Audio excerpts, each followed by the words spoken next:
بسم اللہ الرحمن الرحیم۔ السلام علیکم۔ حضرت داؤد علیہ السلام کے زمانے میں ایک شریف النفس اور کمزور آدمی تھا۔ اللہ کے حضور یہ دعا کرتا رہتا تھا کہ مجھ غریب بے سہارا کو عیب سے روزی عطا فرما اور مجھے محنت و مشقت میں نہ ڈال۔ مریل گدے پر گھوڑوں اور اونٹوں کا بوجھ نہیں لادا جا سکتا۔ پاؤں والا تو چل کر روزی پیدا کر سکتا ہے اور جس کے پاؤں نہ ہو اس کو تیرا ہی آسرا ہے۔ اے اللہ سب کی سننے والے، میں منہ سے ہی تجھ سے مانگ سکتا ہوں، لیکن مشقت کرنے کی طاقت مجھ میں نہیں۔ بس یہی ورد و وظائف اس کے دن رات کی مصروفیت تھی۔ اس کا یہ عمل ہر عام و خاص میں مشہور ہو چکا تھا۔ لوگ طرح طرح کی باتیں کرتے۔ خدا نے ہر شخص کی روزی محنت و مشقت کے راستے اتاری ہے، لیکن اسے دیکھو ہاتھ پیر ہلائے بغیر خدا سے اپنا رزق طلب کرتا ہے۔ پیغمبر خدا کو دیکھو جنہیں اللہ نے معجزے بھی عطا کیے ہیں، خوش الحال ایسے کہ جنوں انس چرند پرندوں ایک طرف پہاڑ بھی متاثر ہوتے ہیں، باوجود اتنی شان کے وہ بھی بغیر مشقت کے روزی حاصل نہیں کرتے۔ مگر اسے دیکھو یہ ناکارہ انسان یہ چاہتا ہے کہ اسے بیٹے بٹائے خزانہ مل جائے اور کوئی کسب نہ کرنا پڑے۔ لوگ سو باتیں کرتے، وہ کسی کی پرواہ نہ کرتا، برابر اپنی وزاری میں لگا رہتا۔ اس کی دعا کا چرچا سارے شہر میں عام ہو گیا کہ یہ کیسا انسان ہے جو خالی تیلی میں پنیر حاصل کرنا چاہتا ہے، جو تلاش کرے آخر اس کو مل جاتا ہے۔ خدا سب کی دعائیں سنتا اور مرادیں پوری کرتا ہے۔ اس شخص نے دعاؤں اور رونے دھونے کی حد کر دی، رحمت حق جوش میں آ گئی اور اس کی مراد بر آئی۔ زور سے دروازہ کھلا اور ایک گائے اس کے گھر میں گھس آئی۔ اس نے فوراً گائے کو پکڑا، ٹانگیں باندھ کر بیتام الحلق پر چھری پیر کر ذبح کر ڈالا۔ پھر قصاب کو بلوایا کہ اس کو کاٹ کر بوٹیاں بنا دے۔ گائے کا مالک گلی کوچوں کا خاک چھانتا ہوا گائے تلاش کرتا ہوا ادھر آ نکلا۔ دیکھا کہ گائے ذبح ہو چکی ہے اور قصائی اس کی بوٹیاں کرنے میں مصروف ہے۔ اس نے رونا دھونا اور چلانا شروع کر دیا اور کہا، ارے ظالم، یہ کیا عذاب کر دیا؟ یہ گائے تو میری تھی، تجھے بھلا کیا حق تھا اسے پکڑ کر ذبح کرنے کا؟ دعا مانگنے والے نے جواب دیا، سنو برادر، زیادہ چیخنے چلانے کی ضرورت نہیں۔ میں برسوں سے اس دعا میں مصروف ہوں کہ اے اللہ میرا رزق میرے پاس پہنچا دے۔ اس نے دعا قبول کی، میں نے اسے خداداد سمجھ کر ذبح کر ڈالا۔ یہ جواب سن کر گائے کے مالک کے عیز و عذاب کی انتہا نہ رہی۔ اس نے پہلے درویش کی ٹکائی کی، پھر اسے گریبان سے پکڑ کر حضرت داؤد علیہ السلام کی عدالت میں لے گیا اور سارا ماجرا بیان کر ڈالا۔ اب احمق، اگر محض دعا مانگ کر دوسروں کا مال ہضم کرنے کی اجازت ہو جاتی تو پھر کوئی کچھ نہ کرتا۔ لوگوں نے گائے کے مالک کی باتیں سنی تو اسی کو حق پر قرار دیا۔ درویش نے اس بے بسی کی حالت میں آسمان کی طرف منہ اٹھا کر کہا، اے خدائے رحمان و رحیم، تو اچھی طرح جانتا ہے کہ میں نے اپنی آرزوؤں کی تکمیل کے لیے سینکڑوں روز و شب وزاری کرنے اور دعا مانگنے میں صرف کر دیے، اور میں نے روز الست جو خواب دیکھا تھا اسی نے مجھے تیری بندگی میں مست کر دیا۔ میری مثال اس مست اونٹ کی سی ہے جو سستی اور تکان محسوس کیے بغیر منہ سے جاگ نکالے، بوجھ اٹھائے چلا جاتا ہے کہ اپنی اونٹنی سے ملاپ کرے۔ میں نے جب اپنی مراد پائی تو تیرا یہ نافرمان بندہ مجھے شیطان کی طرح کوس رہا ہے۔ اللہ تعالیٰ، میں تو ہمیشہ تیرے ہی آگے دست سوال دراز کرتا رہا ہوں، تو میری پردہ پوشی کر لے اور مجھے ذلیل ہونے سے بچا لے۔ گائے والے نے جلا کر کہا، اب ادھر آسمان کی طرف کیا دیکھ رہا ہے؟ ادھر میری طرف دیکھ اور حقیقت کا سامنا کر۔ کیا تو سمجھتا ہے کہ خدا اور اس کے بندوں کو فریب میں مبتلا کر کے صاف نکل جائے گا؟ دعا مانگنے والے نے اپنی پیشانی زمین پر رکھ دی اور رو کر بولا، اے خدائے ذوالجلال، اپنے اس بندے کو رسوا نہ کر، میں بے شک برا ہوں، خطا کار ہوں، تو عیبوں کو ڈھانپنے والا ہے، اور اس نازک وقت میں میری مدد فرما۔ مقدمہ حضرت داؤد علیہ السلام کی عدالت میں پیش ہو گیا۔ پہلے گائے کے مالک نے دعویٰ پیش کیا اور کہا، اے پیغمبر خدا، میری گائے اتفاق سے اس شخص کے گھر میں جا گھسی، خدا جانے یہ کب سے تاک لگائے بیٹھا تھا، اس نے میرے گائے کو پکڑ کر ذبح کر ڈالا۔ آپ کے سامنے میری فریاد ہے، اس سے دریافت کرے کہ اس نے ایسا کیوں کیا۔ دعا مانگنے والے نے اپنی صفائی میں یوں عرض کیا: اس شہر کے سبھی لوگ مجھے جانتے پہچانتے ہیں، آج تک میں نے کسی کا مال مارا، نہ چوری کی اور نہ ہی ناجائز کسی کو پریشان کیا۔ میرا گزشتہ کئی سال سے یہ معمول رہا ہے کہ شب و روز بارگاہ الہی میں یہ دعا کرتا رہتا تھا کہ بغیر محنت و مشقت کے مجھے روزی عطا فرما۔ آخر مسلسل دعاؤں کے بعد اللہ تعالیٰ نے میری آرزو سنی اور یہ گائے خود بخود میرے گھر میں گھس آئی۔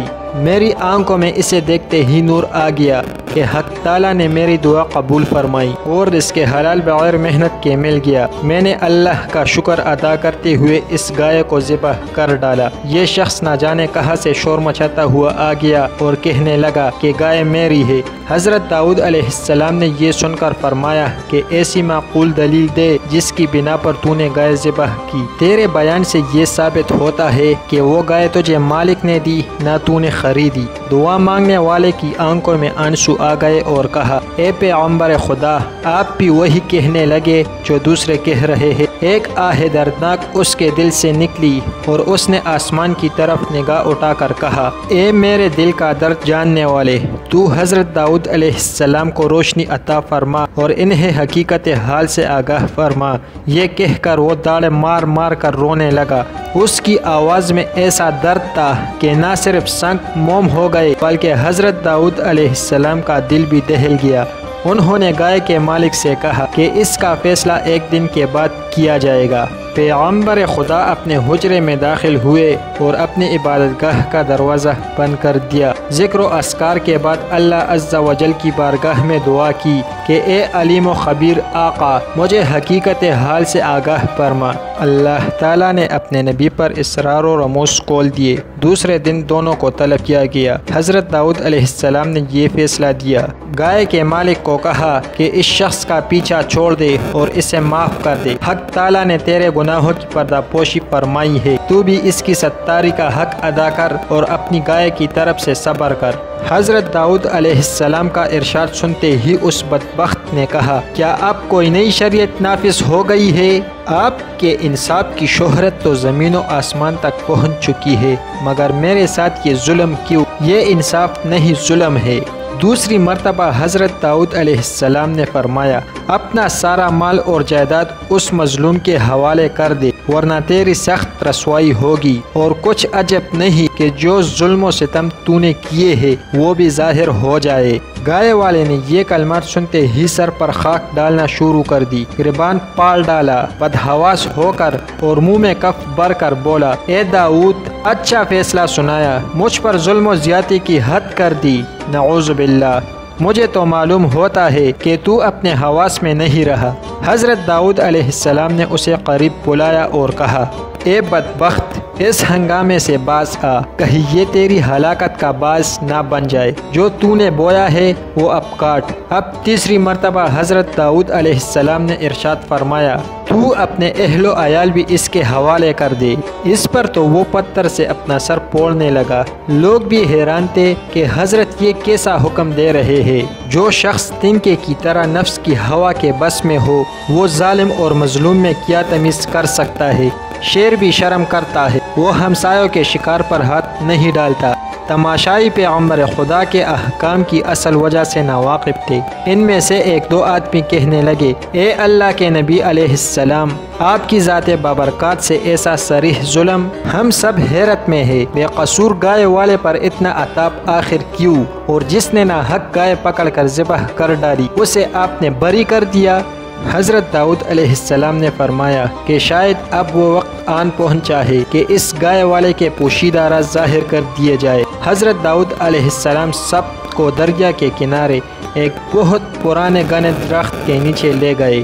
وہ گھنا درخت جس کی شاخیں آپس میں گتھی ہوئی تھی اور سورج کی شعاعوں کو زمین تک پہنچنے نہیں دیتی تھی۔ کیا تم لوگ جانتے ہو کہ اس درخت کے نیچے ایک آدمی کا قتل کیا گیا تھا؟ تم نہیں جانتے، البتہ وہ جانتا ہے جس نے اس زمین و آسمان کو پیدا فرمایا ہے۔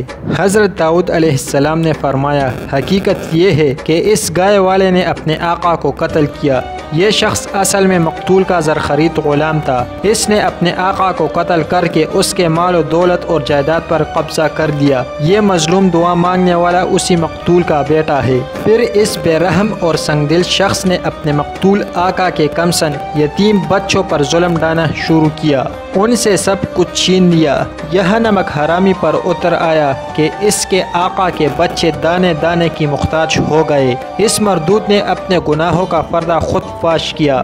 ظلم ہمیشہ روح کی گہرائیوں میں دبکا رہتا ہے، لیکن ظالم اسے خود لوگوں میں کھول رہا ہے۔ اے سنگ دنیا، تو نے شرع کے مطابق اس مقدمے کا فیصلہ مانگا تھا، شریعت نے اپنا فیصلہ سنا دیا، اب اس کی تکمیل کرنا تیرا فرض بنتا ہے۔ تو نے اپنی سپاکی اور شقی الکلمی کا ایسا مظاہرہ کیا کہ خدا کی پناہ، تو نے اپنے آقا کو چھری سے اس طرح ذبح کیا جس طرح اس دعا مانگنے والے نے تیری گائے کو ذبح کیا تھا۔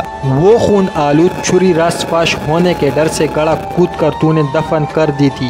اس کا ثبوت یہ ہے کہ اس چھری پر اس کا نام کنندہ ہے۔ حضرت داؤد علیہ السلام کے حکم پر زمین کودی گئی، گڑھے کے اندر سے ایک شخص کی کھوپڑی اور لمبی سی چھری برآمد ہوئی۔ اب گائے والا خوف سے تر تر کانپنے لگا۔ تماشائیوں پر سکتے کا عالم طاری تھا۔ لوگوں نے اپنے سروں سے کپڑے اور ٹوپیاں ہٹا دی، ننگے سر ہو کر سامنے آئے اور عرض کرنے لگے، اے خدا کے سچے پیغمبر، ہم فطری نابینا ثابت ہوئے، ہم نے آپ کی زبان مبارک پر اعتبار نہ کیا، آپ ہماری گستاخی معاف فرما دے۔ حضرت داؤد علیہ السلام نے سب کو معاف کر دیا۔ پھر گائے والے کے بارے میں حکم دیا، چونکہ اس شخص کے ظلم کا پردہ کھل چکا ہے اور یہ قاتل ہے، اس لیے شریعت کا فیصلہ یہ ہے کہ اس سے قصاص لیا جائے۔ چنانچہ اسی چھری کے ساتھ اس کی گردن اڑا دی گئی۔ دوستو، ایک ظالم کی ہلاکت سے ایک جہاں کا چھٹکارا ہوا اور ہر شخص کا حق تعالیٰ پر ایمان از سر نو تازہ ہوا۔ عزیزم، اس حقائق سے سبق حاصل کر تو بھی اپنے نفس کو موت کے گھاٹ اتار۔ گائے والا کون؟ تیرا نفس، کہ جس نے اپنے آپ کو ظلم، دھوکے اور فریب سے بڑا آدمی بنا لیا ہے۔ بے محنت و مشقت کے روزی کیسے ملتی ہے؟ خواہشات نفس کو مار دینے سے اصل وارث عقل سلیم ہے، جو بے کس، بے آسرا اور غریب رہ گئی، اور خود غرض بے رحم نفس جس کی حیثیت غلام کی سی تھی، آقا اور مالک بن بیٹھا۔